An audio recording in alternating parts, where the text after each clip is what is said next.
Hi friend, শুভ সকাল। তোমরা সবাই কেমন আছো? আশা করছি সবাই ভালো আছো, সুস্থ আছো। তো আমিও ভালো আছি। আর গতকাল রবিবার মার রক্ত পরীক্ষা করতে যাওয়ার মানে রক্ত দিতে যাওয়ার ডেট ছিল। তো গতকালকে আমি সকালে ভোরবেলা উঠে রান্নাবান্না করে রেডি হব, তখন বারণ করেছে যে রবিবারে ডাক্তার পাওয়া যায় না। তো আজকে হঠাৎ করে চলে যাবে। আমি একটু ঘুম থেকে লেট করে উঠেছি, তো হঠাৎ করে গাড়িওয়ালা মামা ফোন করলো, যে বললো চলো আজকে নিয়ে যাই, ডাক্তার 10টার দিকে ঢুকবে। এখন বাজে অনেকটাই বেজে গেছে, 9টা বেজে গেছে। তো আমি এখন বেরোবো, হঠাৎ করে রেডি হয়েছি।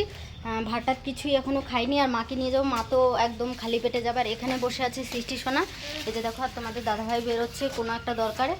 আর এই যে সৃষ্টি সোনা বসে আছে। বাড়িতে আমার যা আছে সবাই দেখবে। তো এখন আমি আর মা বেরোবো। চল। তো আমি আর মা এখন বেরোচ্ছি। আর গাড়ি চলে আসছে, অনেকক্ষণ টাইম হয়ে গেছে, ঘেমে গেছি তাড়াহুড়ো করতে গিয়ে। মা বসো গাড়িতে। তো এই যে গাড়ি চলে এসছে, আর আমি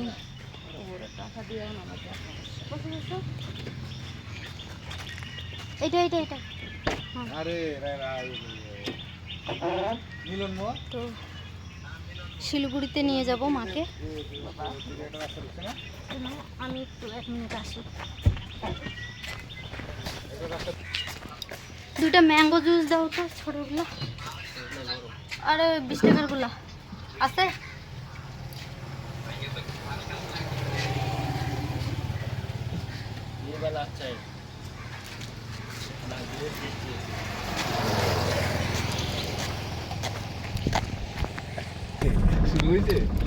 ঘেমে পুরো একাকার। আর এই যে গাড়ি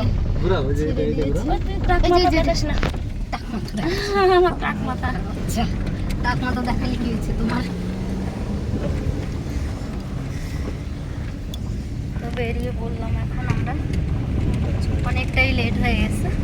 টাক মাথাটা দাবি না, একদম টাক হয়ে গেছে। টাক হয়েছে তো কি হয়েছে, টাক মাথা দেখাইলে সমস্যা কি?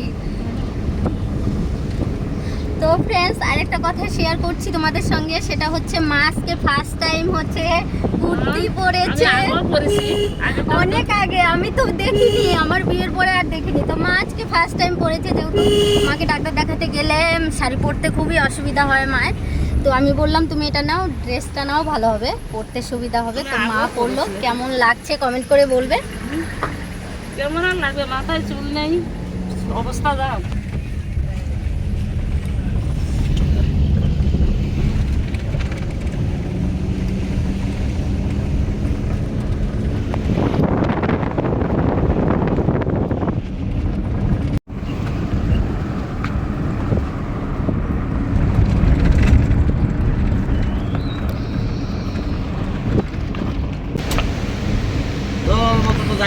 যাইতে থাকবো।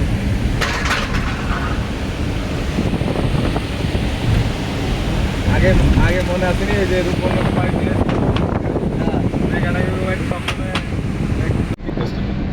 এক লাখ লাস্টে হাফ মাল গেছে। আমি মনে করি আগে মাল কিনতে যাবি, তুই যদি কার দেখাই যাবি, কিছু আছে খসড়াগুলো আছে না, এগুলোই করে।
ডাক্তার দেখানো হয়ে গেছিল, ব্লাড দিয়ে এসছে টেস্ট করার জন্য।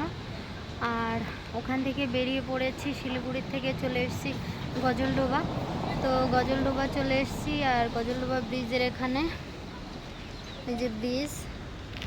তো আমার গাড়িতে একটু কষ্ট হয়, উল্টি হয়, আর গাড়িতেই উল্টি হয়ে গেছে। এখন তাও একটু মোটামুটি ভালো লাগছে।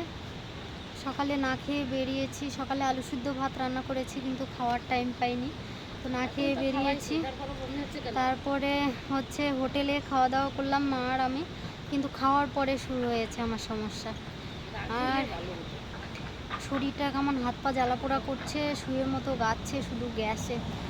আর এখানে এখন গজলডোবা ব্রিজ পার হয়ে পাশে বসে আছি, ড্রাইভার মামা হোটেলে খেতে ঢুকেছে, আর মা এখানে বসে আছে। মা বিন্দাস আছে, কিন্তু সমস্যা হচ্ছে আমার তো এত কম রোদ্দুর, তাই একটু সমস্যা হয়েছে। আর এখানে বসছি, গাছের নিচে বসেছি, একটু ঠান্ডা হাওয়া লাগছে। আর এই পাশটায় তিস্তা নদী, আর সেই তিস্তা নদীর মুখে হচ্ছে আমাদের বাড়ি। ওখানে বাড়ি করে এত পরিমাণ ভয় লাগে কি বলবো। যদি শরীরটা ভালো লাগতো তাহলে আশপাশটা ঘুরে দেখাতাম, কিন্তু যেহেতু বাড়ির কাছাকাছি চলে এসেছি, আর বেশি নয়, মনে হয় আধা ঘন্টা কি 1 ঘন্টা লাগবে যেতে। তো মামার খাওয়া দাওয়া হয়ে গেলে বেরিয়ে পড়বো। বাড়ি গিয়ে আমি আগে বিছানায়, দুজনেই যদি বাড়ি থেকে চলে আসি তাহলে হয় কি, সৃষ্টি সোনা, আমার শ্বশুরমশাই আর মা, 3 জনই অসুস্থ, কে কাকে দেখবে। এখন ওই যে মাও আমার সৃষ্টি সোনার মতো হয়ে গেছে বলছে, তাই কাকে কার কাছে রেখে চলে আসবো, তার জন্য আসতে পারি না। আর বাইরে ভিডিও হয় না। এর আগে তো তাও গজলডোবা ব্রিজে নতুন ব্রিজ হয়েছিল, সেখানে ভিডিও করেছি। এখন আর বাড়ি থেকে বেরোতেও পারি না, আর ভিডিও করতে পারি না। তো যাই হোক, আবার তোমরা মায়ের জন্য শুভকামনা করো, প্রার্থনা করো যেন মা খুব তাড়াতাড়ি সুস্থ হয়ে যায়, আর বাড়িতে আমার সৃষ্টি সোনাকে, আমার শ্বশুরমশাইকে, সবাইকে দেখাশোনা করে আমরা আবার বেরোতে পারি। এখন মাকে তো দেখাশোনা করতেই হবে, বলো, মা যেহেতু অসুস্থ, বাড়ি ছেড়ে বেরোনো যায় না একদমই। তো একটু বসি, যাওয়ার সময় বাড়ি গিয়ে কথা বলবো। হ্যাঁ, মায়ের জন্য বেশি করো, আর চ্যানেলে নতুন হয়ে থাকলে চ্যানেলটা সাবস্ক্রাইব করো। তো ফ্রেন্ডস, বাড়ি এসেছি, অনেকক্ষণ হয়েছে। একটু বসে চেঞ্জ করে তারপরে ছাদের থেকে জামা কাপড় এনেছি, অনেক কাজ ছিল সেগুলো করে স্নান করে তারপরে এখন ভিডিওর জন্য রেডি হব, কিন্তু শরীরে এনার্জি নেই, ইচ্ছে করছে না। যেহেতু আমার মানে বমি হলে গা হাত পা শুধু জ্বালা পোড়া করে। এতক্ষণ এই যে ফ্যান চলছে, এখনও এখানে শুয়েছিলাম। তো ভাবলাম ঘরে তো একটু চাটনি আছে, মানে আচার আছে, আমের আচার এনে রেখেছিলাম, তো সেটা খেলে যদি একটু ভালো লাগে। এতক্ষণ শুয়েছিলাম, হঠাৎ করে মনে পড়লো,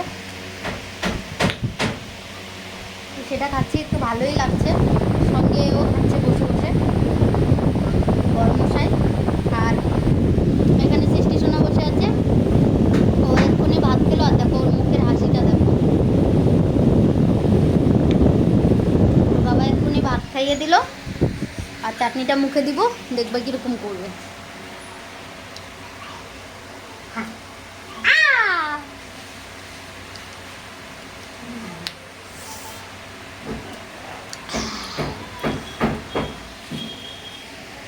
তো ফ্রেন্ডস, এখন হব রেডি, একটু পরে মাথা যখন একটু শরীরটা হালকা লাগে তাহলে ভিডিওর জন্য রেডি হব। আর এদিকে কাজ করছে।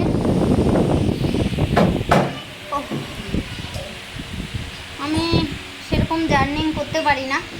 সৃষ্টি সোনাকে নিয়ে যতবার হসপিটালে ডাক্তারের কাছে, প্রাইভেটের ডাক্তারের কাছে যাওয়া হয়েছে, আমাকে ধরে ধরে বাড়িতে আনতে হতো।